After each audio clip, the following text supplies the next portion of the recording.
Acompanhe agora mais um tema doutrinário do Evangelho de Jesus. Prezados irmãos e irmãs, companheiros de ideal espírita, que a paz do Senhor continue desenvolvendo a todos, nesta noite em que estamos aqui estudando um dos capítulos do Evangelho que eu considero mais expressivo e mais desafiador, porque o título dele é O Símbolo da Evolução. Jesus, em uma de suas exortações, disse aos seus discípulos e disse a todos nós: sede perfeitos, como perfeito é o vosso Pai que está no céu. O título do capítulo é exatamente esse: sede perfeitos. Um desafio, né? Parece um absurdo, um contrassenso, algo utópico, inatingível, nós ouvirmos do símbolo da perfeição, do exemplo maior de espírito puro que a Terra pôde receber, desde a sua criação como orbe, como planeta, isso há mais de 5 bilhões de anos atrás, e já sob a presidência desse espírito, conforme nos ensina Emmanuel, já que Jesus presidiu a formação do mundo, fisicamente falando, e completou a missão não apenas de formar o mundo, manipulando as energias primárias do universo, de forma que nós sequer temos condição de entender, temos uma vaga ideia de como isso se processa, a verdade é essa, e depois veio para dar um testemunho de amor, viveu entre nós. Esse é o maior exemplo que nós temos, o maior paradigma referencial para as nossas vidas, é Jesus, sem dúvida nenhuma. Nós estamos aqui por Ele, nós estamos aqui em razão dEle, em decorrência daquilo que cremos na sua palavra. E esse espírito dessa envergadura, nós não temos nem palavra para definir, vamos usar um termo pobre aqui, desse tamanho, né? E ele vira-se para nós e faz um desafio e diga: sede perfeitos, como perfeito é o vosso Pai. Mas como assim? Será mesmo possível que nós tenhamos essa condição? Jesus, ele tinha assim, uma proposta evolutiva muito grande para nós, eu já falei isso aqui outras vezes, e até hoje nós mais reduzimos Jesus do que o ampliamos. Nós compreendemos muito pouco de Jesus, entendemos só o periférico, aquilo que é muito elementar. Isso nos levou a desacertos muito grandes, a práticas exteriores, a cultos exteriores, a corromper a sua palavra, a discriminar pessoas em nome dele, a querer obrigar as pessoas a pensar como nós em nome dele, quando na verdade ele fez exatamente o oposto disso. Então, quando ele nos convida à perfeição, é um ato individual de cada um. Não é eu querer que alguém seja perfeito e querer moldar ele, de forma que ele fique igual àquilo que eu penso, àquilo que eu creio.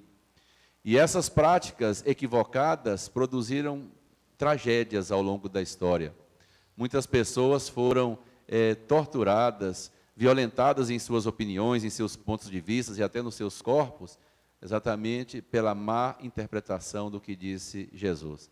Nós ainda teremos que esperar muito e muito tempo para compreender com perfeição aquilo que ele nos ensinou. Talvez nós precisemos de alguns séculos para entender o que o Chico deixou para nós, em termos de mensagem, do que ele falou como pessoa, como homem do seu tempo, e daquilo que ele escreveu através da sua mediunidade. Imagina então Jesus, né? Será que nós já temos a condição de entender Jesus? Certamente que a gente entende muito Jesus por exclusão, ou seja, aquilo que não pode ser dado como interpretação do que ele falou. E dentro desse capítulo do Evangelho, Sede Perfeitos, tem uma parábola, que é essa que foi lida aqui, a parábola do semeador, que a gente devia parar e refletir sobre ela assim, quase todos os dias, para nós começarmos a nos sintonizar com a nossa proposta de vida. Semeador, Jesus coloca como sendo aquele que sai a semear. Semeador é aquele que leva a semente é aquela que vai germinar. E nós imaginamos que seja uma boa semente. Mas a grande expressão dessa parábola é que o enfoque está em não dar responsabilidade para o semeador. Porque às vezes a gente acha que a nossa missão, a nossa obrigação na terra, é de que tudo aquilo que a gente faça dê certo, como se tudo dependesse apenas do nosso querer. Isso serve para os pais, que têm o papel de educar os seus filhos, para o professor, que tem o papel de ensinar seus alunos, para as pessoas que têm uma certa liderança, onde quer que elas estejam, no seu ambiente de trabalho, na vida em sociedade, e que sentem a obrigação de fazer alguma coisa e que aquilo dê o resultado. E quando não dá, a gente tem muito culto à culpa, e a gente se sente culpado pelo resultado não ter ocorrido. Na verdade, Jesus ensinou exatamente o contrário. Ele mostrou que o semeador apenas semeia, porque nós não podemos fazer mais do que isso. Eu não posso, ao mesmo tempo, semear e querer que dê frutos onde eu lancei a semente, porque a semente, ela está intimamente ligada, ela frutificar, à terra onde ela vai cair. E Jesus, então, dá 4 exemplos de solo onde a semente foi lançada. Primeiro é o caminho, depois são as pedras, depois é o espinheiro, e por fim, a terra boa. E outra coisa interessante, o semeador é aquele que leva algo de bom, sem fazer um juízo de valor prévio, no sentido de, eu não vou semear aí não, porque isso aí não dá nada. Como é que nós podemos afirmar isso? O semeador, disse Jesus, ensinando aos seus discípulos, saiu a semear, e ele semeou em todos os tipos de terreno. Ele não escolheu o terreno para semear. Ele não escolheu a terra boa, ele lançou pedra até na margem do caminho, como se aquilo pudesse germinar. Mas esse papel não é do semeador, essa preocupação não é dele. Se fosse assim, nós iríamos, na nossa visão de mundo, excluir algumas pessoas. Não vou ensinar para você não aprende. Eu não vou perder meu tempo com você não vai dar resultado. Então aí você se propõe a servir e já impõe uma condição. E a parábola mostra exatamente o contrário. Um semeador que apenas semeia, exemplificando a nossa vida, a nossa postura diante da vida, que nós devemos ser pessoas proativas, pessoas, hoje tem uma expressão comum, pessoas do bem, ou seja, pessoas que têm um propósito de fazer coisas que sejam boas para as pessoas, que sejam produtivas para as pessoas, e aí eu estou semeando, e estou cumprindo o meu papel. E outros semeadores virão, em algum momento eu sou o semeador, em outros momentos eu sou apenas o solo. Mas a minha maior preocupação comigo mesmo tem que ser de semear. Os pais devem ouvir bem essa parábola, para não ficarem frustrados quando os filhos que eles educaram, a semente que eles lançaram, não frutificou da forma como eles esperavam. E muitos pais hoje ficam desesperançados diante disso, e ficam se indagando onde eles erraram, porque não deu certo. Eles lançaram a semente, que foi a educação, mas não frutificou. Os filhos aparentemente se perderam. Ora, Jesus, em tudo o que ensinava, ele estava sempre mostrando o lado positivo. E eu tiro dessa parábola também o sentido seguinte, que todo o trabalho, tudo aquilo que você faz, mesmo que dê errado, deu certo. Nada dá errado, a verdade é essa. A gente é um pouco, muito negativo, e focamos muito quando não dá certo. Mas só de alguém ter semeado, já deu certo. Até aquele que recebeu a semente como um caminho onde o pássaro comeu, ou como um pedregulho que não ofereceu terra para que a raiz se aprofundasse e a planta morreu, ou como um espinheiro, que a planta até brotou porque tinha solo, mas o espinho abafou e ela não cresceu. Não vou nem falar da terra boa, mas desses 3 que aparentemente não deu resultado, deu também. Porque o Espiritismo, seguindo Jesus, ele é extremamente otimista. Ou seja, mesmo quando não deu certo, deu certo. Mas como que o que não deu certo pode ter dado certo? Porque a terra é um mundo de oportunidades. A terra é um mundo de tentativas. A nossa existência, ela é feita exatamente em cima de tentativas. Quando o espírito erra, ele está aprendendo com o seu erro. Na verdade, com a sua falta de experiência, pela sua opção equivocada, para não ficarmos sempre assim, enaltecendo palavra negativa, como o erro, o pecado, o mal, a treva. Essas palavras, elas devem ser abolidas do nosso linguajar. Muitas vezes se usa por figura de retórica em palestras, o mal, a treva. Mas isso não é legal, isso não é construtivo de forma nenhuma. Não se doutrina um espírito falando, seja bem-vindo, espírito das trevas. Não, ninguém faz isso. Ele pode estar vivendo um momento infeliz, mas quem faz isso? Que médium, orientador de reunião mediúnica, recebe o espírito falando, seja bem-vindo, ó espírito das trevas, ó espírito mau, ou endurecido, como Kardec classificou alguns. Isso é só para médium estudar. Porque, na verdade, ele está ali vivendo, através da sua própria experimentação, a oportunidade de crescimento. É através daquilo que ele vai chegar, um dia, à condição de felicidade. Ninguém vive a experiência do outro. Por isso é que o filósofo lá, antecedendo o Cristo, diz, conheça-te a ti mesmo. O nosso grande desafio é nos conhecer. Aí vem Jesus e fala, vós sois deuses, podeis fazer o que eu faço e muito mais. Nossa! E diz depois, sede perfeitos. Então veja como Jesus era otimista. Chamou a gente de deuses. Falou que a gente podia fazer o que ele fez e muito mais. Lançou o desafio para que a gente fosse perfeito. E não é perfeito mais ou menos igual qualquer um, não. Diz ele, perfeito como perfeito é o vosso Pai que está no céu. Otimismo desse tanto não tem como ter mais.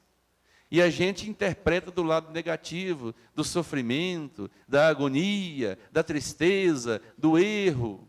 A gente é tão negativo que a gente tem que esquecer o passado ao reencarnar. Porque senão a gente, ao invés de agradecer a nova oportunidade, ficaria lamentando o passado. Ficaria lamentando o erro do ontem e não faria do hoje a oportunidade de trabalho que de fato ele representa. A gente é tão assim, né, incapacitado para o positivismo ainda, que nós esquecemos. É uma bênção esquecer o passado. As tendências continuam conosco, mas a lembrança objetiva das nossas ações, elas são temporariamente apagadas pela misericórdia de Deus.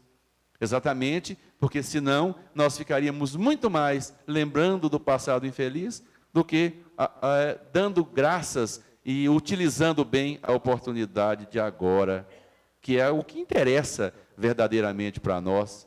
É a confirmação do que o Chico falava, né, aquela frase atribuída a ele, que mais ou menos é aquela coisa que ninguém pode voltar e fazer um passado, um recomeço de um passado, refazer o passado que já foi, mas pode, a partir de agora, fazer um novo caminhar, uma nova partida, um novo final.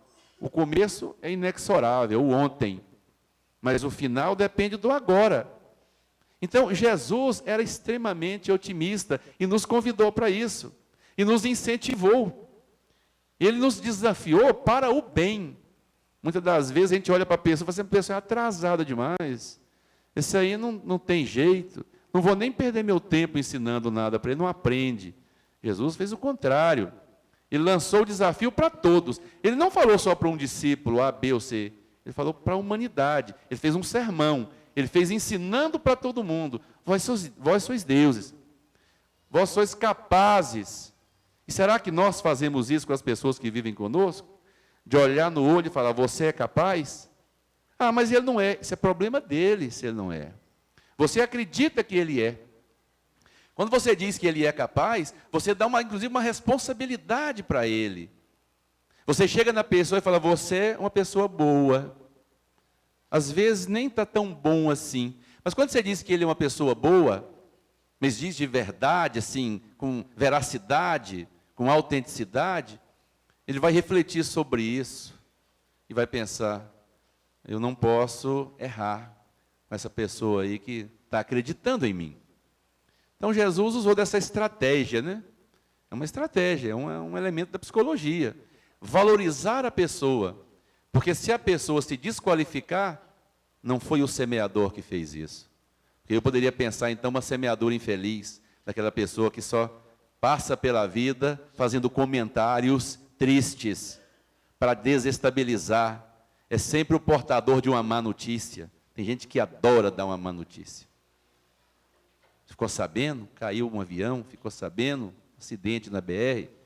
Você ficou sabendo? E começa. Está semeando também. Uma semeadura infeliz. Não é essa semeadura da qual Jesus fez referência nessa passagem do Evangelho. Exatamente o contrário.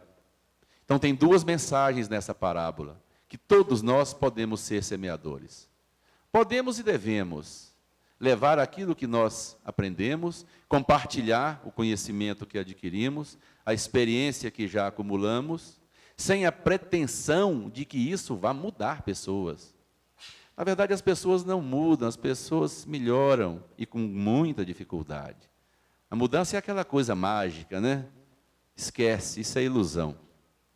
Isso é a mesma coisa de você vir ao centro aqui, escutar essas músicas maravilhosas, escutar a palestra, e você vai flutuando. Você começa, de repente, se não segurar na cadeira, você começa a volitar.